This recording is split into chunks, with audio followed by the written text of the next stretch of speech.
Assertiveness and how to become more assertive. Hello everyone and welcome to a new video. Today I want to talk to you about assertiveness. And assertiveness is all about respect. Having enough respect for yourself and others.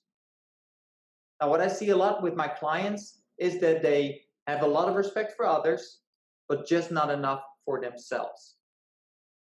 If you recognize yourself in this, then stay tuned because we're going to dive deep into how to become more assertive. First, I want to give a small recap from last week, is where we looked at the first zone of the reboot. What we've seen is that if you encounter a stressor, then you first look is there an action required? Is it my problem? Do I have control over this? If that answer is no, that means that stressor is only noise and you can let it go. No attention, no time, no energy, just noise. If the answer is yes, it means that you are dealing with pressure. Beautiful thing. And from pressure, you make an assertive plan and action, and you look at it with a growth mindset. And once you got the plan set, you can let it go, so you don't ruminate about it, not know what ifs or whatever. Just focus on the plan, focus what you're gonna do, and then you can let it go. But as you can see here, it's not an ordinary plan, it's an assertive plan. And this is the best thing, is that if you encounter a stressor, that you can respond instantly in an assertive way. But the reality is most time, it goes too fast, you're thinking about it later, and you're oh, I wish I done this or that. So that's why it becomes an assertive plan instead of an action. With the growth mindset, you learn from it, so next time you can act sooner. But now, what is an assertive plan? What is assertiveness? Let's say this is the line of assertiveness. And let's divide it in 3 different boxes. If you're all the way on the left side, you become in the passiveness box. And again, this is where most of my clients are, because they have a lot of respect for others, no problem there, but they just don't have enough respect for themselves, for their time, for their energy. Saying no, set boundaries. If you have a hard time saying no, set boundaries, and speak up for yourself, it means you're in the passiveness corner, in the passiveness box. If you're on the other side of the spectrum, then you get into the aggressiveness box. And that's the other way around. You have a lot of respect for yourself, you have a lot of respect for your own time, for your own energies, which is good, but you just don't have enough respect for others. So sometimes you go for a win over the back of somebody else to have profits for yourself. So then you're in the aggressiveness box. But what we want to do is we want to meet in the middle, where we have a lot of respect for others, where we willing to help and to support others, but also respect ourselves and also respect our own time and our own energy levels. So how to become in the assertiveness box? How do you get there? How to be assertive? The first one is to speak up for yourself. If you are in a group and you feel like a decision is being made and it's not beneficial for you, that you are able to also communicate your wishes, your opinions, and that you speak up for yourself. This is a thing that a lot of people find hard to do. But again, it is a skill. It is something that you can learn, that you can practice. Just know that it is a challenge of yours and that you need to develop it, and then start to go with the growth mindset. Put yourself in situations where you can speak up for yourself, and then just practice it, try it. And then you'll see the more you do it, the better you get at it. The next one is only give away where you have an abundance of. And this is, again, it's the altruistic versus selfish discussion. But think about the impact that you make. Once you have an abundance of it, then you can give away so much more. So that means sometimes you have to say no, sometimes you have to set boundaries in order to create that abundance. And the other part of it is that you have to have your priorities straight. So you can, for example, spend some extra time at your work, but then who is paying that price? If you come home late, like what will happen to your spouse, to your kid? Like who's paying the price for you staying longer at your job? Make sure you have your priorities straight and have the people that you love the most in the number one spot, because they are the ones that deserve it most. How to be assertive is, like I said, respect others and respect yourself. Help, support, do whatever you can, but don't do it if you don't have an abundance of it. Like if you don't have time, don't give away your time, because then more people will suffer from it than benefit from it. Then assertiveness is a lot in communication.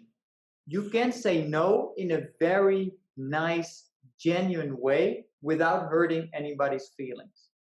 But you have to communicate in a certain way, a certain style. And the first one is to give clear and straightforward statements. What you see a lot happening is that people try to say something, but they are afraid to hurt somebody else's feeling. So they go around and around and around the point. Well, people never really understand what they're saying, or they feel like there's a certain negotiation possible. Like you are not sure if you can go out for dinner tonight or not. And then they try to convince you to come. Or you give excuses like, well, I cannot come because, and then what happened? They will help you solve those challenges or problems. Well, if you just stay clear, straightforward, sorry, I cannot go to dinner tonight, then it's clear for everybody, and you'll see like they'll understand, like no feelings will be hurt. The next way of assertive communication is based on the I model. And what that represents is that, like, what happens if you attack someone? That person will defend. And what happens is that you will get like into an argument. So like, well, you always say this or you always do that. You're attacking someone. And what they do is that they start defending. Well, but what about you? You always do this or that. And then you get into this argument. With the I model, you will give, again, clear, straightforward statements, but always from your personal perspective. So what you do, and in this sense, there's never an argument possible, because you talk about like how you feel, or how do you, from your perspective, how do you see the situation? If you do this, it makes me feel like that. You're not saying they do anything wrong. You're just saying that it makes you feel a certain way. And what happens is that instead of them defending or attacking you, you ask them for their help, like by not doing it, because it would not make you feel bad. So what happens is that you say like, well, if you come late, I feel disrespected. And they're like, well, but I don't disrespect you. And it's like, that doesn't matter. The point is that it makes me feel this way. And if you come on time, I feel way better and I feel way more respected. So you can help me by coming on time. Is that something you can do? Like there's no argument possible, because it's not per se about their action being wrong. It's more about the consequence on your feelings and how you see it. So always start with me, like, if you do this, then I see it like this, or if I feel like you're not care about me, or that you don't love me, or that you don't respect me, from the I model. The next one is timing. If you want to address somebody's behavior from the I model, then it's also important that you time it right when you say it. Because if that person is like very emotional or in a hurry or something, then the message will not come in. Make sure, ask, is it a good time for you? I would like to discuss something for you. Do you have a couple minutes? And then discuss it. Timing.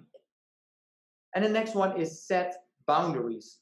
Most people, what they want is clarity. They want to know what's going to happen and have the right expectations.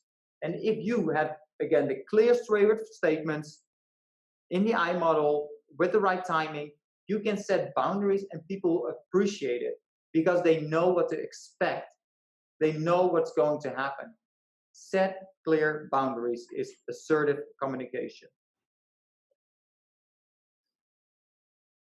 The first zone and the assertiveness, it all comes back in the blueprint.